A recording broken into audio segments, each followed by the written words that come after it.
కార్యాచరణ ప్రణాళికలో భాగంగా ఈ రోజు ఏమైతే మనకు ముఖ్యాంశాలు వచ్చినా వాటిని తీర్మానించుకోవడము చర్చించుకోవడం జరిగింది. కాబట్టి అన్ని సజావుగా జరిగినాయి. ఈ సూపర్వైజర్స్ అందరికీ కూడా స్వాగతం తెలియజేస్తున్నాం. అదేవిధంగా ఆశా వర్కర్స్ అందరికీ స్వాగతం. అదే కూడా ఈ గ్రామ సభకు స్వాగతం తెలియజేస్తున్నాం. అదేవిధంగా ఈనాటి కార్యక్రమానికి హాజరైనటువంటి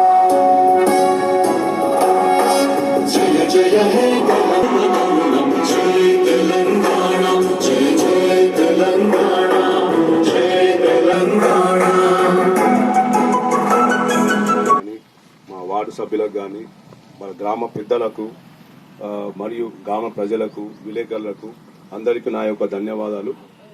ఈ గ్రామ సభ ఏదైతే తెలంగాణ ప్రభుత్వం స్పెషల్గా ఈ గ్రామ సభ నిర్వహించడం జరిగింది. ఇది దేనికోసం అంటే మనకి ఏదైతే పథకాలు ప్రభుత్వంచే పథకాలు ఏవైతే ఉన్నాయో వీటి అవగాహన కోసం ఈ సదస్సు ఏర్పాటు చేయడం జరిగింది.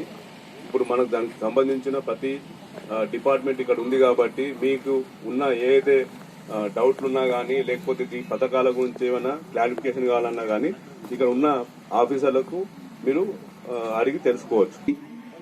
ఇక్కడ వేదికను అలంకరించిన గ్రామ సర్పంచ్ గారికి, మన ఎంపీడీఓ సార్ గారికి కూడా రిజిస్టర్ అవుతాయి.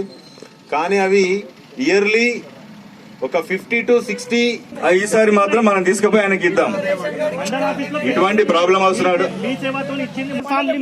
మీ సేవలు ఇచ్చే వాళ్ళు అక్కడ వేసుకోరి, లేదు అంటే తెచ్చి అని చెప్తున్నాం. తెచ్చి అంటే మీరు చెయ్యాలి సార్ ఇంత ముందు